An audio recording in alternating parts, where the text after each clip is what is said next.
That's right, come to me. Just a little bit.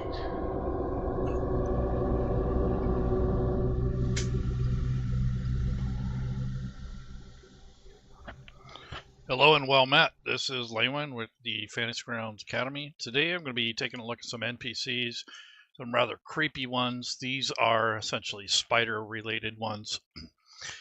No affiliation to Lolth or anything like that. This is just some creepy stuff.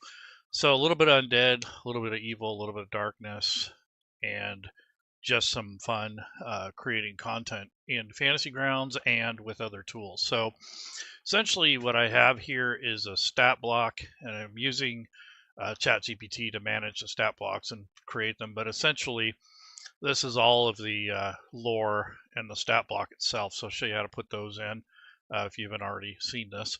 I do this quite a bit in my shows because I think it's one of the major stumbling blocks of the platform when it comes to creating custom content. It doesn't have to be as difficult. I'm trying to find better ways to do it. And the other thing is, I think practice and repetition really helps a lot too.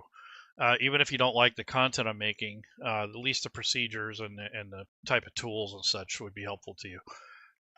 Unfortunately, there isn't the same experience across all rule sets. So even if I wanted to do this for like Pathfinder and such, it's not the same process. So they don't have the exact same import tool as the 5th edition rule set. So that's another issue that why I don't do these in that regard. But if you are using the 5e rule set, there is a section. So if you learn to use the Atlassian guide, it really helps a lot. For the longest time, I kind of ignored this stuff, but now that I'm kind of understanding more and more about the platform, I realize how invaluable this tool is. So if you go to the Fantasy Grounds user manual section and you scroll down to the available rule sets, when you open that up, it'll show all the official rule sets. And then in this case, this is 5e. And then I've clicked on NPCs and encounters. And this kind of gets into explaining what all of these fields are and what all these things do. So you can kind of get the anatomy of what this looks like in Fantasy Grounds for this rule set. And it gives you some of the syntax and also some of the basic information that you need for creating custom. It even goes into how to just kind of modify an existing NPC, which is what most people do. This is the easiest by making a copy, unlocking it, and then making the changes that you want, and then locking it back up. So that's the easiest way to do it. But if you want to create from scratch, that's kind of what I'm doing. You can import it, or you can enter the content by hand. It just depends on what you're trying to do. Most other rule sets that are not 5e, you have to enter the stuff by hand, so it takes a lot longer to do.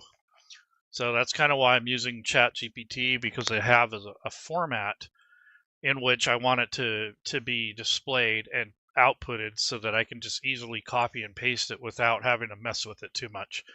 So for instance, this zombie witch is kind of what I'm working on now. It's a spider witch. It's kind of like I don't say undead, but it's really kind of creepy. And then I have all this extra stuff here that I'm not going to grab this just yet. This is the background, so that'll go on the other tab, but I'm going to copy that information and then go into Fantasy Grounds. Whenever you create a new section in Fantasy Grounds, you want to build it so where you can have stuff to be put in there easier, and you can have it formatted in such a way that when you use the import tool, you don't have to mess with it too much. So I'm going to create a new campaign. And generally, when you're building content, especially for like a large campaign, or let's say you're going to be running a game for several months, I would make a kind of a dummy campaign or like a test campaign.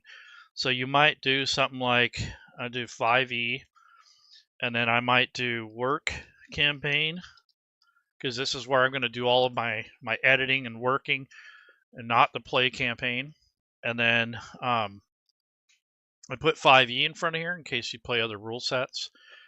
And then, of course, I'm going to set the parameters. There's really, it's on land, so I don't need any passwords. So this is just for myself, so I don't even have to worry about that. And if you want to load any extensions, that's fine, but I don't normally use too many when I'm creating. The only one I would use is like the Roboto one or maybe the leather theme. But I actually have, I'm going to use the Fantasy Grounds Academy theme. This is created by Voss. He made this for us for the community. So I'll load that up. It's very themed. It looks, uses our colors. It already has the big font installed. So he already added a font to it, so it looks really sharp and it looks really nice aesthetically. So I'll just use that as our kind of our background. But back to the GPT thing. So I fed it a basically like a I fed it a kind of a template to follow, and then I'm using the template to create these stat blocks, which makes it a lot quicker and easier to do. So you basically use, you give it the output that you want, and then you say, okay, make the stat blocks like this, and it'll basically do that. One of the things that's always broken is this part. It doesn't get this right very often. Like it will say strength 14, dex 18, and that seems logical. But in Fantasy Grounds, you have to have this one on one line and the numbers on the other. If they're together or in the wrong order, it's not going to parse correctly. The other thing I noticed that it gets wrong quite a bit, and same thing with other stat blocks that you find in for NPCs and other content, is this. So you need the traits to say that, and then all the traits would be under that, and every trait needs a period after it. So like shape changer, spider climb, web walker, so they all have a period after that. That's the format it needs to be in. The spell casting statement needs to be correct. It has to have all this verbiage in there. That's another thing that sometimes is wrong. There's one for innate spell casting, is very similar. Here's for actions. So you have the multi-attack. This is a bite, a web, and then there's a reaction section, and then the lair actions. And if you have like a, it depends on how complex the monster is. The background and anything else is going to go on the other additional tab. So I'm only going to copy and paste this first section first, and then copy the background stuff.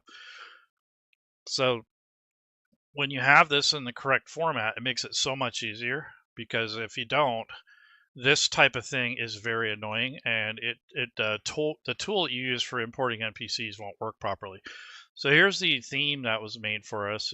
I showed this off before, but essentially I just take this and kind of expand it out and get this set up ready to be, put stuff in here. So you could, you can unclick this so it doesn't show this on load, and hit next, and then I just load the SRD. I don't need a bunch of rule books generally. I just to create content, especially if it's custom stuff. And then I'm going to hit next, and then you can go into options and change some things around there. I really don't need much else because I'm just going to be working with text and images, so I'll go ahead and skip that. So I'll hit finish. So this is a brand new campaign essentially. If you don't want the decal or you want to switch that out, you could do so. I don't really need to do that, but if you want to change it or get rid of it, you can go into the settings and the options and go to background decal, and then you just clear it, and that gets rid of it. So if you don't want anything, you can do that. I might change the color for my pointer in case I need to point something out, but for the most part, I don't need much else. So the only things I have loaded in here is the SRD. I don't need anything else. Those are just references. I use those to kind of look up stuff, but I don't need it for the creating content.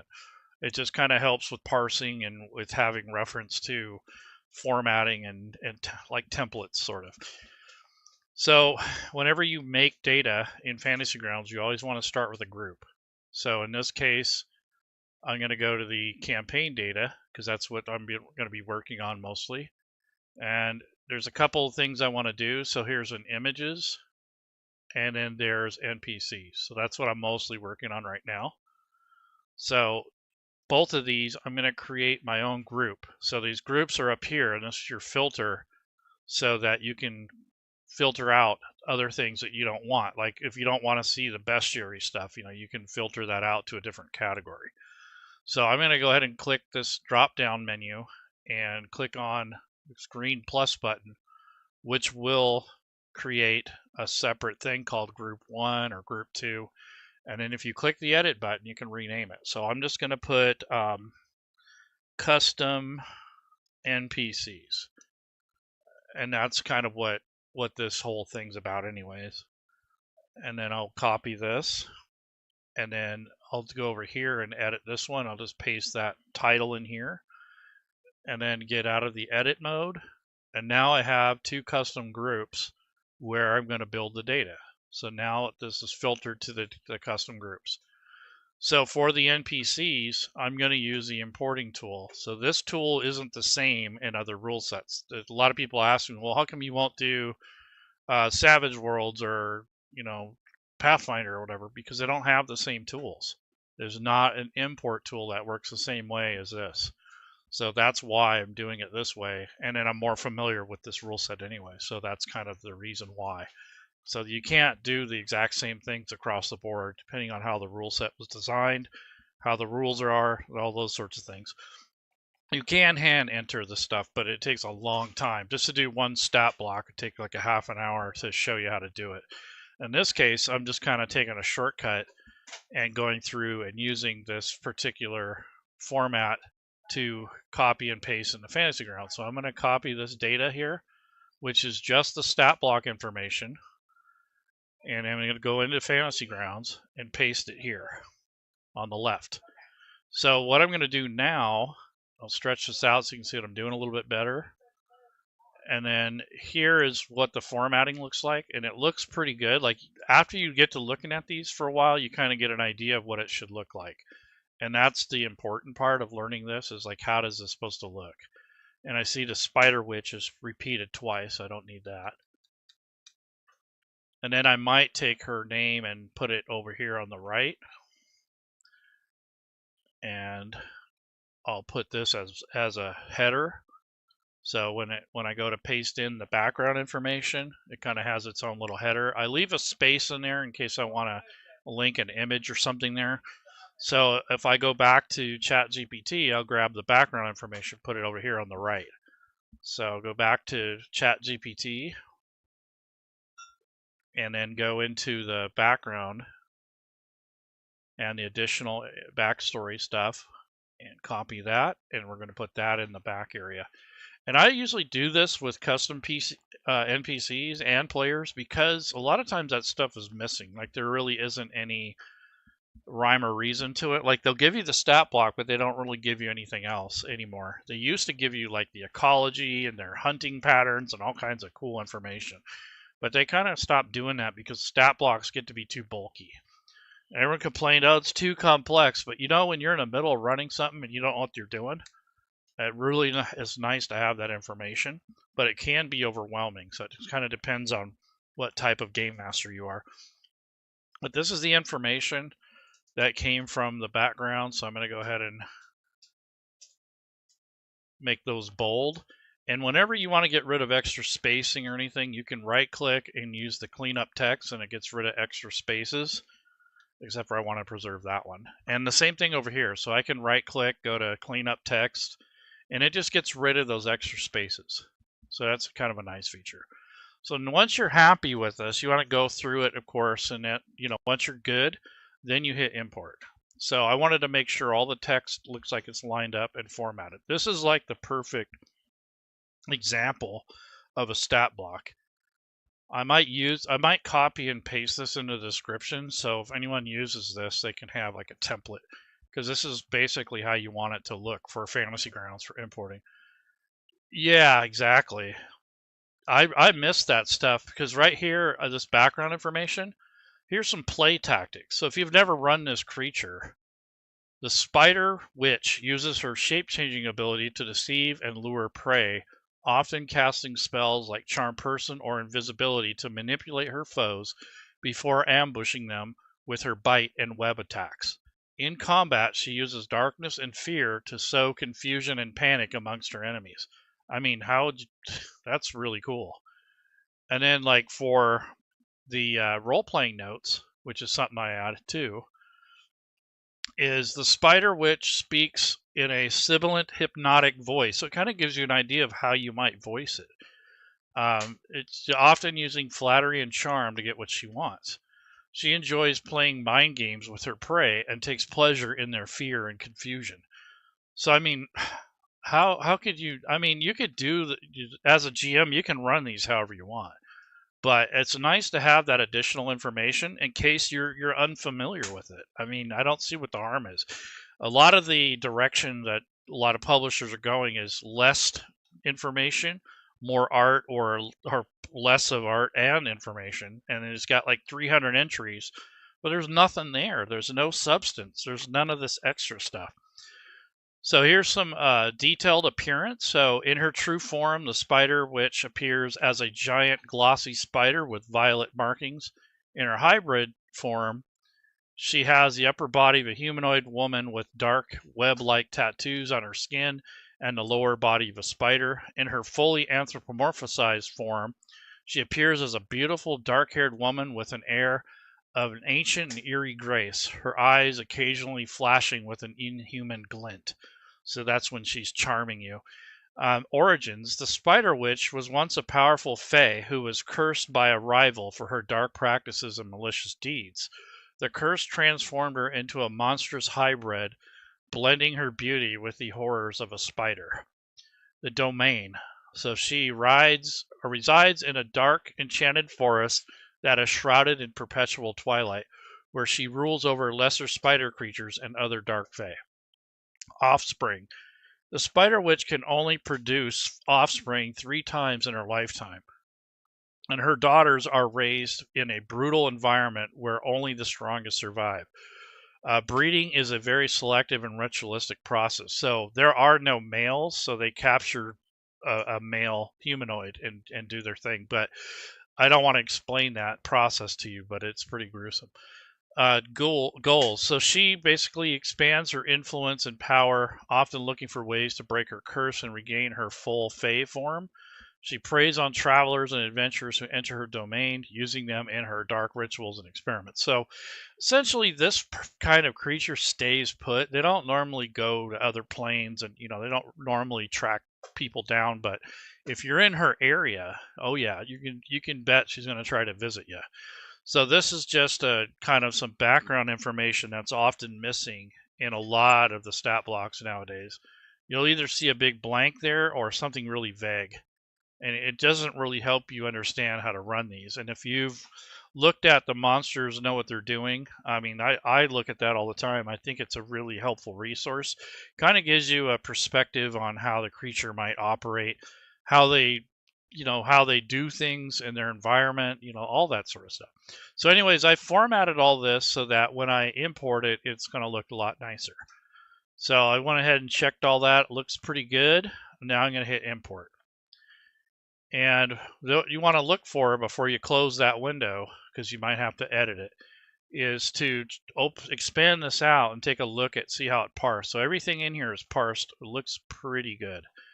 Let's see, I don't see the layer actions. I don't think those parse, but other than that, it looks pretty good. So what I'll do there is I'll just click on layer actions. And I think the reason why, because it didn't give them titles. So what I'll do is just type, I'll just type layer actions, because it didn't really define it very well. So I think that's why they didn't show up. But that's okay, and that's the reason I didn't close this right away. So this is the layer actions, and I'll just copy and paste those in there. So that's pretty good. That's not bad for having a very complex NPC stat block. I mean, just that little bit there, not a big deal. And that's why I didn't close this, because I sometimes you'll run into that. You have to fix it. So now I'm going to close it. So now let's see what it looks like when I lock it. So if I lock this up, what you want to look for is the parsing. Like, make sure when you hover over, you're getting that little hand there. And then on the notes tab, this is what it looks like in the back. So it looks really good back here. I mean, you got the summary, you got all that information back here. It's really nice. So another thing you want to do with this is go into the combat tracker and just put it on there and see how it behaves. See if it looks right. So if you bring up the combat tracker, and let's go to the offense, which is a sword-like symbol in this case. This is what you want to see. There's all the actions, the spells, anything that can be automated or, have a role is there, like all the spells and features, or most of them. There's a dodge action. Yeah, so it looks pretty good. Not bad at all. So that's what you want to see when you're done with your stat block. And the only thing left to do is to work on the art at this point. So what I would do is gather up all your artwork, make all your stat blocks, and then do them in a certain order. So do all your art and then do all your stat blocks, or do all the stat blocks and do all the art, whatever order you want. But I think doing the artwork first, it cuts out a lot of stuff. You can put those in the fantasy grounds and then go from there. But there's the stat block right there. You pop that up. It looks pretty good. It's not bad. And I'm getting better, or at least more practice at this, so I'm getting quicker at it. Because when you go to put together like a monster manual, it can take forever. And having a tool like this really cuts down the time. So let's take a look at some of the artwork that I'm messing with. Yes, this is AI generated. I don't know if it's stolen from other people or not, but I'm using it for personal information, so I don't think it's a big deal. And let's see, what do we got here? Let's take a look at the chat GPT, and here's Canva. So this is stuff that I generated in the AI art. So just so you know that there's a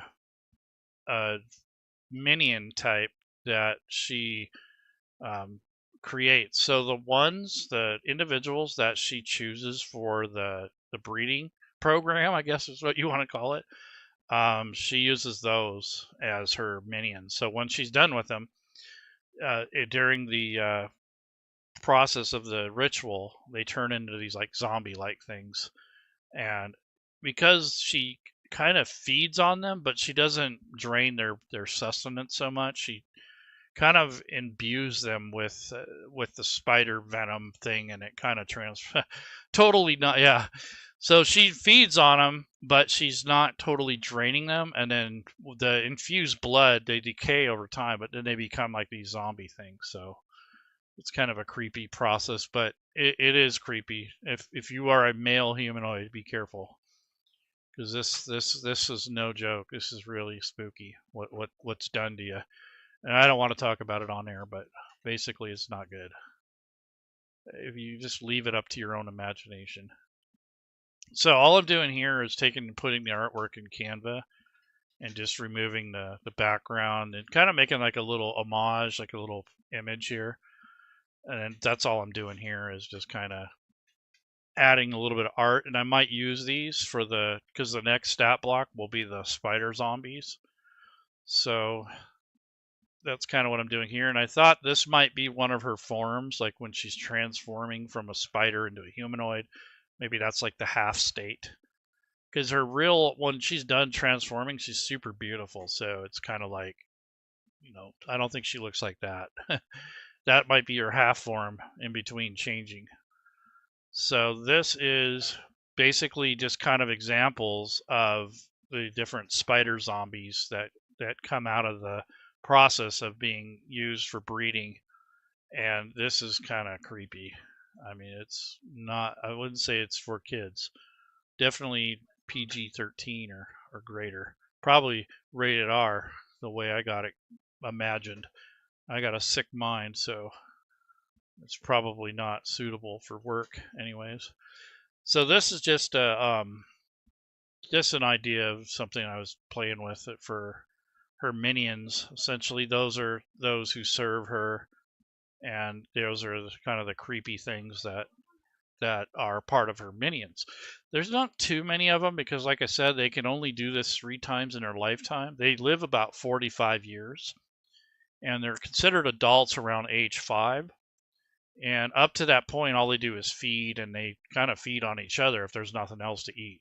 So not very many of them survive. So all the daughters don't live very long, and only the toughest ones live. So maybe 1 or 2 out of the whole batch. So this is just kind of an idea of what they might look like. And now the spider witch's pet is the other stat block. So this is just a big spider, essentially. So I can put this guy in there. This doesn't have a lot of lore or anything. So if I wanted to, I can add that to it. So for right now, I'll just put that in. And then if I want to add some more background details, I'll do that. So if you go back into Fantasy Grounds and go back to the importing tool, I'm just going to left click and Control V as in Victor. Take a look at all this. Spider Witch's pet. So this is just a big spider essentially. And then I'm just going to Control V so I have the name, another copy of the name on the right hand side. And then I'll use this as a placeholder.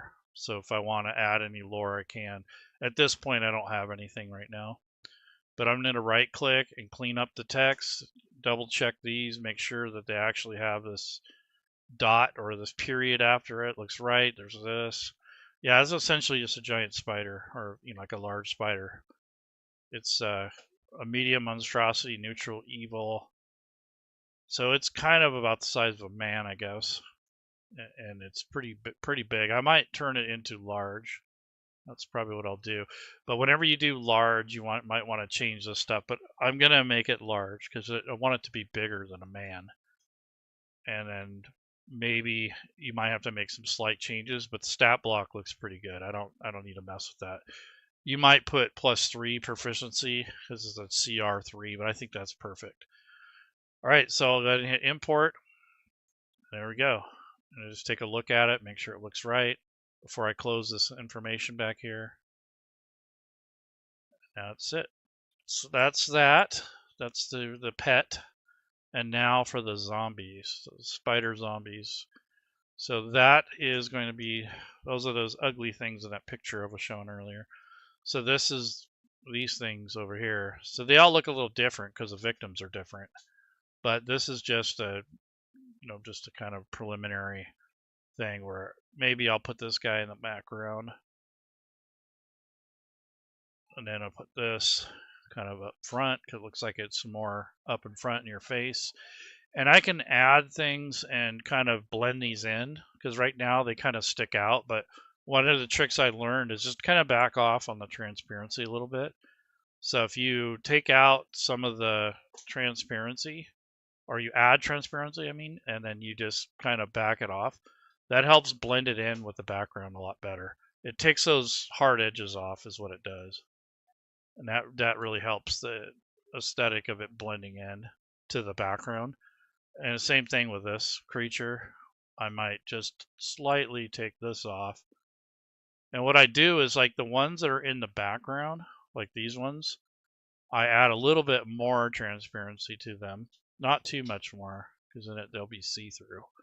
But that's how I kind of do that so they blend in better for the picture. But you don't want too much because then you can kind of see through it. I don't want that either. So there we go. So anyways, that's kind of what I do to kind of make those stick out, or at least to blend in a little bit more in this case. So the spider witch's pet is done, and now we're going to go to the zombie spider minions. So these are like her guardians. There's the background. So I just want this information first. And I'll go into Fantasy Grounds, of course, and paste that stuff in there. Get rid of that extra title. I don't know why I got 2 of them, but it just does that. And then what I want to do is format that text, and then on this part, I'm going to put the lore in the background. So that is that. And then we'll go into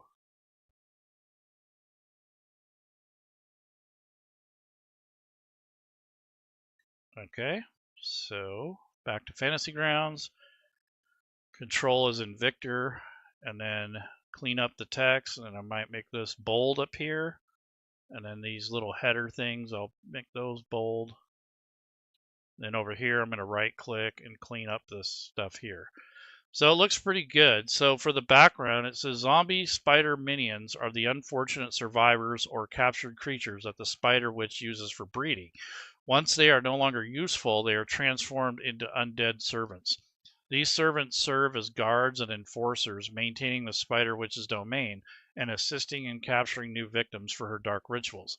The Spider Witch has complete control over her zombie spider minions, commanding them telepathically to follow her orders without question.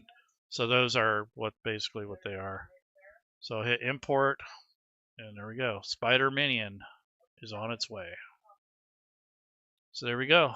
So that's basically, without explaining this and doing like the art and all that stuff, with assistive generative AI, I guess doing, generating image, not so much art, but it actually probably took me about 20 minutes total.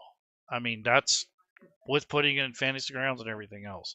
So that's 3 NPCs and the artwork and any of the other details. Whereas before, if I did this by myself without any assistance and did it all by hand, it probably have taken me probably over an hour. So that's, and then that doesn't even include the art. That would have taken me a lot longer because I'm not an artist, and I'd be digging around the internet looking for something close, and a lot of times I wouldn't find anything I liked. So that would be a waste of my time. So this is a really quick way to do it, and that's the main reason I use the generative AI, is because it really makes things quicker. Now, quicker isn't always better, but at least in this sense, it definitely helps a lot. So, anyways, guys, I think that's all I'm going to do for now. If you guys are interested in the stat block, I'm going to go ahead and I'll make a copy of it and put it in the description, so you guys have a copy of just kind of a layout for this. I think I'm going to use the spider zombie because this is actually a lot less complicated. You see, I had problems with the spider witch because the layer actions didn't parse correctly. But anyhow, folks, take care, and I'll see you around next time.